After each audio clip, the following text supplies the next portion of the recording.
This shape is primeval, part of the landscape. And just as a caveman got the jitters when he saw the outline of a saber-toothed tiger, I'm pre-programmed to start shaking when I see this.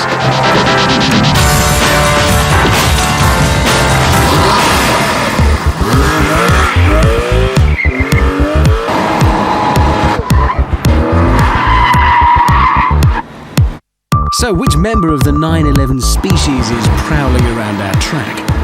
This is the GT3, a Porsche that offers you less, so it can give you so much more. It's been stripped of all creature comforts, so there's no sat-nav, there's no air conditioning, less soundproofing, even the carpets are thinner. No fancy leather seats in the front, and no seats at all in the back. And it's all in the name of saving weight. It makes no apologies for what it is. So if you want a comfy ride, get another car. If you want to be cool on a hot day, get another car. If you want height adjustment on the seats, which I don't, get another car.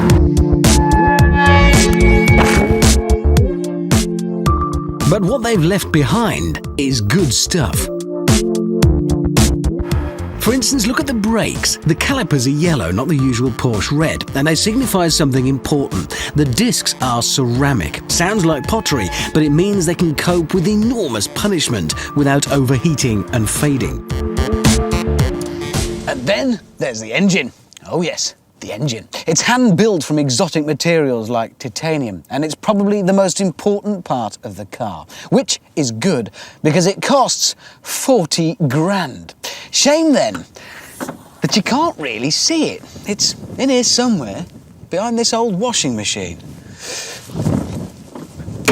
And it staggers me when I think where it is, still hanging out over the edge at the back. Now, technically, that's just wrong. It's like building a pyramid with the pointy bit at the bottom. It was a daft idea when they first did it 40 years ago, and on paper, it still is today. That should be rubbish. It should be up to the usual old 911 tricks. All that weight at the back, swinging round like a big pendulum, ready to punish you the first time you run out of straight road. And talent. So you'd think that over the years they'd try and inch the engine forwards. Now, sir, look at our lovely new headlamps. Meanwhile, the engine's coming towards the front, but no. German engineers don't do U-turns, so it's still out there at the back.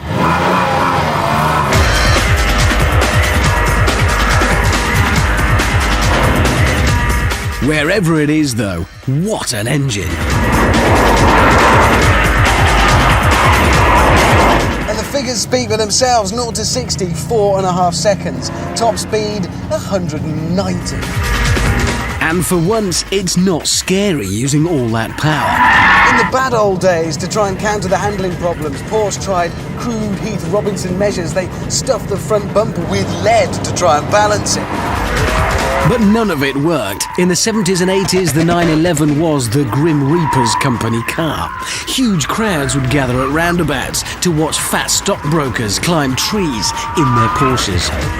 Nowadays, though, they're a little more scientific. They've mastered the suspension and honed and polished their car until they're left with this magnificent creation. This is an amazing machine. You can put it where you want it and then hold it in huge slides. Don't worry, I'm not the drift god. Look, I'm going sideways. Look at that!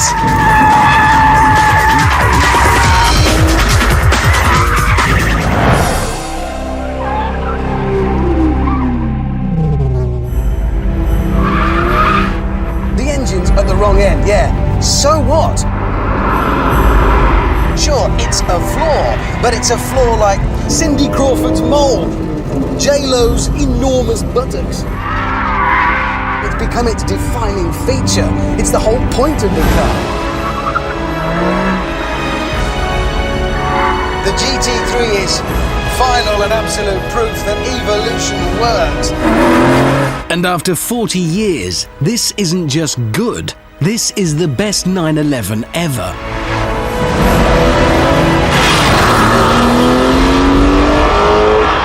Do you know, that's it. That has made up my mind. I'm convinced I'm going to go straight home tonight, rip the back seats and all the carpets out of my old 911 and turn it into a mini one of these. It's fantastic. No, it won't work. You'll just end up with an upturned bathtub with no seats in it. You are a However, Yes. I've driven this year, and you know I'm a bit of a Ferrari man.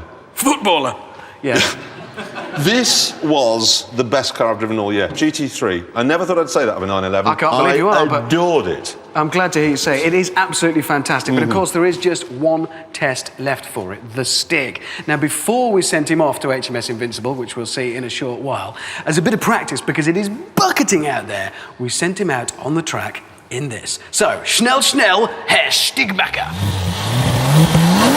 And he's off. Now, the track surface was soaking. Look at that spray. So, this is going to be very lively out there. Be careful, Stig. Steady. And we made our love on Oh dear. wasteland. Stig's sucking up to Martin Kemp. I think that's shameless. Now we go round Chicago. Look, he really is having to work to keep the GT3 in check here. Going to be going into the hammerhead. Now this could be the biggest test so far.